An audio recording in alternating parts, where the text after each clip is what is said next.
है, बांग्लादेश बोलता है उसके देश में आदिवासी है, तो भारत क्यों नहीं बोलता? जो मोहनजोदारो हड़प्पा का जो आधा क्षेत्र है वो भारत में, आधा पाकिस्तान में है। साथियों, ये एक ही देश है। उस समय ये एशिया का एक कंट्री एक दूसरे से जुड़े हुए थे। पाकिस्तान भारत से अलग हुआ, बांग्लादेश भारत से अलग हुआ, नेपाल भारत से अलग हुआ। जब यहाँ आदिवासी है तो भारत में आदिवासी क्यों नहीं रहता? अभी संयुक्त राष्ट्र संघ ने नेपाल के आदिवासियों को मान्यता दे दी है, भारत क्यों नहीं दे रहा है?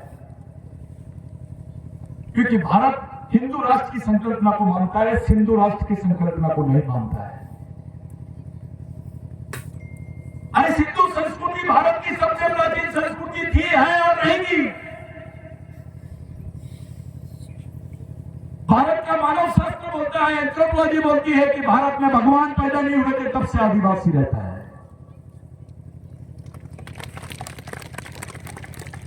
विज्ञान बोलता है, विज्ञान बताता है कि नहीं, भारत में भगवान नहीं रहते थे तब से आदिवासी रहते हैं। फिर भी आप बोलते नहीं कि भारत में आदिवासी है। अभी ईवीएम का मैटर बहुत चल रहा है।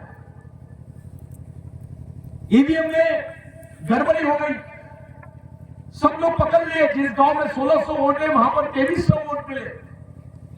इनका पराक्रम देख लो कैसा है, कितना एडवांस है भारत। विश्व गुरु इसीलिए माना जा रहा है अपने को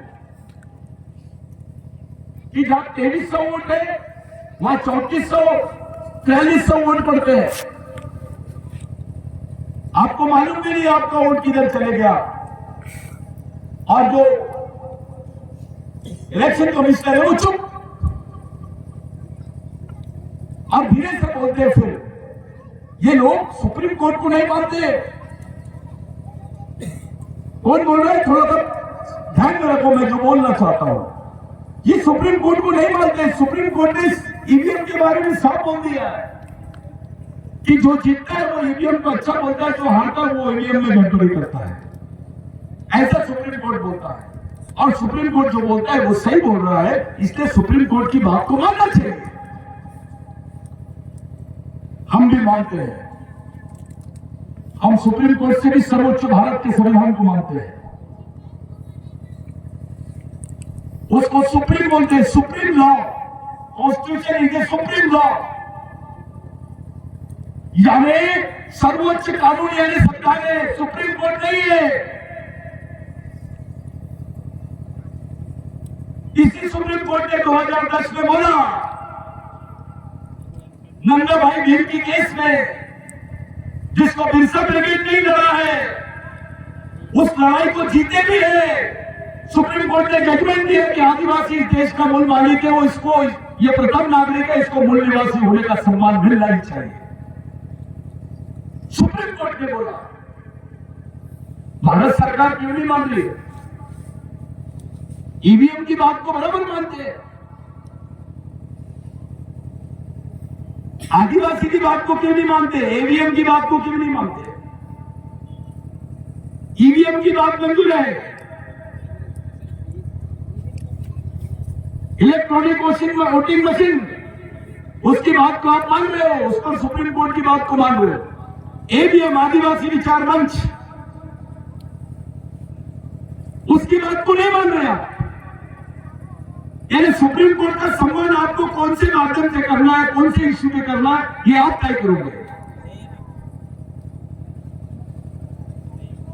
भगवान राम को यहां पे न्याय मिल जाता है, लेकिन आदिवासियों को न्याय नहीं मिलता है। उस लड़ाई को लड़ने के लिए ही तय करना है हमको कि हमारा मिशन कैसा हो। आप लोग बहुत बड़ी नींव डालने जा रहे हैं। आपकी आने वाली पीढ़ी आपको भगवान मानेगी, क्योंकि आप भगवानों का आंदोलन चला रहे हैं। घंटा दिन को हम क्या बोल रहे हैं? भगवान। बिरसा मुंडा को क्या बोलते हैं? राघोजी भांगरे को क्या बोलते हैं? बाबूराव शर्मा के को क्या बोलते हैं? ये हमारे भगवान है। इनकी विचारों का मूवमेंट हम चला रहे हैं, यानी भगवानों के विचारों का मूवमेंट चलाने वाला आदमी भगवान। जीओडी का गॉड, जी फॉर गार्जियन यानी पालक, ओ फॉर ओनर यानी मालक, डी फॉर ड्राइवर यानी चालक, समाज का पालक, चालक और मालक। ऐसे आदमी को भगवान बोलते हैं। लेकिन उल्टा हो गया है। वो जीओडी गॉड था ना, वो डीओजी डॉग हो गया। आपका भगवान ही कुत्ता बन गया है, पालतू हो गया वो उधर। वो कैसे भगवान बगावत करेगा, कैसे विद्रोह करेगा, कैसे इन क्रांतिकारियों को याद करेगा?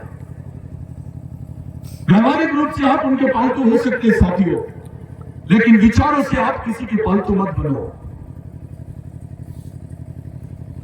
विचार सबसे बड़ा गुण है मानव का, सबसे बड़ी दौलत है, सबसे बड़ी संपत्ति है विचार, सबसे बड़ा साधन है विचार, और सबसे बड़ा अचीवमेंट यानी जीवन का सबसे बड़ा जो हमारे हाथ में जो कोई चीज होती है वो विचार होता है कि आपने क्या हासिल किया है।